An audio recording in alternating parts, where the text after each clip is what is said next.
The Catherine expedition had been warned. Every species that had attempted to colonize the forest moon of Veyos 7 had vanished within weeks. The indigenous predators, massive six-legged creatures the locals called the sacred wolves, permitted no trespassers. They were apex killers, intelligent enough to coordinate attacks and ruthless enough to leave no survivors. Commander Zilthax reviewed the reports with 3 of his crystalline eyes while the 4th monitored the human boy sitting cross-legged near the camp's edge. The child, no more than 12 solar cycles old, had been the sole survivor of the crashed human research vessel 3 months prior. Standard protocol demanded they leave him. Humans were a recent addition to the Galactic Council, and their presence on restricted worlds was complicated. But Captain Sarah Chen of the Human Diplomatic Corps had pleaded. "He's just a boy. His name is Leon Ward, please."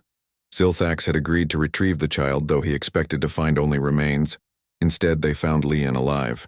Impossibly, inexplicably alive. The sacred wolves had found him first.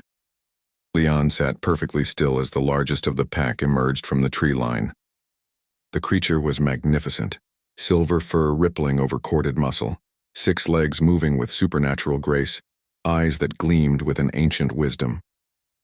This was Elder Fangspire, the alpha whose lineage stretched back centuries, whose scars told stories of 1,000 battles. The expedition's weapons powered up automatically. Zilthax raised a limb to halt the firing sequence. Elder Fangspire approached Leon with something in his massive jaws. The xenobiologist gasped through her translator. "That's a thornback elk. They're the apex prey species here. That's premium meat." The ancient wolf dropped the carcass at Leon's feet. The boy reached out slowly, touched the creature's muzzle, and whispered, "Thank you, Elder." Elder Fangspire's tail, a thick appendage capable of shattering bone, wagged slowly. "Deliberately.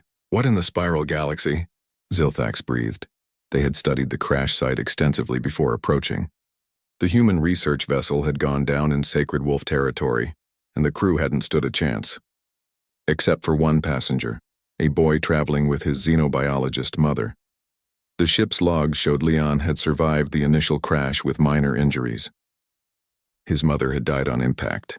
For 72 hours, the boy had remained in the wreckage crying alone, surrounded by the sounds of the wolves circling. Then something changed. The black box audio picked up Leon's voice, hoarse from crying. "I'm sorry for intruding. I didn't mean to. My mom studied animals. She would want me to respect your home." Silence. Then the sound of something massive approaching. More silence. Then Leon again. "You're beautiful. Mom would have loved to meet you." The wolves hadn't killed him. Elder Fangspire had stayed. Over the following weeks, the pattern emerged. Leon would sit still for hours, speaking softly to the wolves. Elder Fangspire brought him food. Always the finest cuts, always fresh. When Leon grew cold, the ancient wolf and his pack lay around him, their body heat keeping him alive through the frigid nights. When other predators approached, Elder Fangspire's pack formed an impenetrable barrier. The old wolf seemed to watch Leon with something beyond mere curiosity. His eyes held recognition, as if seeing something the other species had never possessed.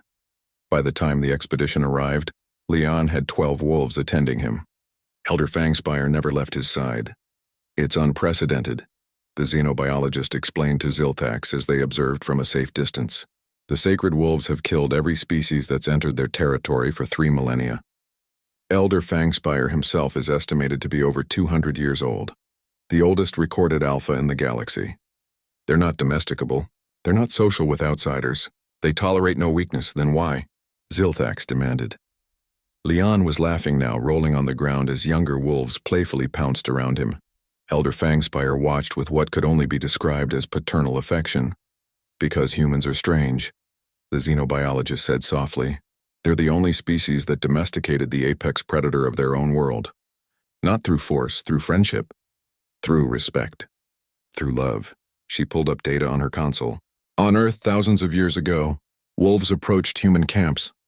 Humans fed them, protected them, bred them. Humans turned the most dangerous predator on their planet into their most loyal companion. It's in their genetic memory, and apparently Elder Fangspire recognizes it."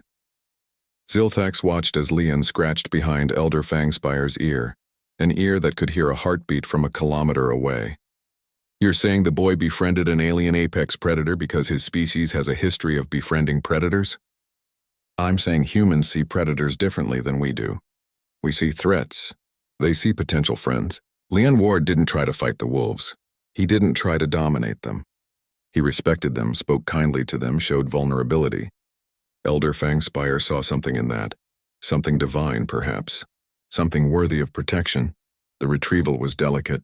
Leon didn't want to leave. Not without ensuring the wolves would be protected. Commander Zilthax found himself negotiating with a 12-year-old human, while Elder Fangspire and his pack watched with keen interest. You can't colonize here, Leon said firmly. This is their home. Elder Fangspire's home. Promise me. Zilthax looked at the boy, small, fragile by galactic standards, yet standing fearlessly beside a creature that had slaughtered trained military units. I promise. Veyos 7 will remain a protected sanctuary. Leon nodded. He turned to Elder Fangspire, buried his face in the ancient wolf's fur, and whispered something. The wolf rumbled, a sound that rattled Zilthax's exoskeleton, and touched his scarred nose to the boy's forehead. As they lifted off, Zilthax saw Elder Fangspire and his pack assembled below, the old Alpha standing at the front, watching until the ship disappeared into the atmosphere. The report Zilthax filed was classified immediately.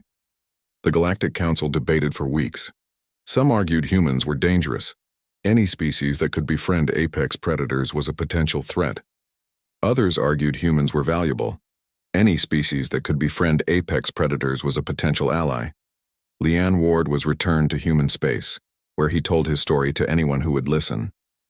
He spoke of kindness, respect, and the universal language of compassion.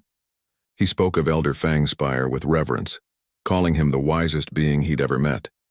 And on Veyos 7, the sacred wolves continued their vigil, protecting their territory from all who would harm it.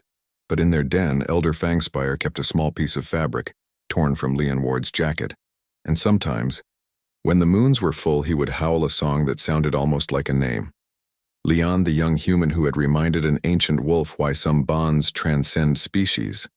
Transcend worlds, transcend everything but trust and love.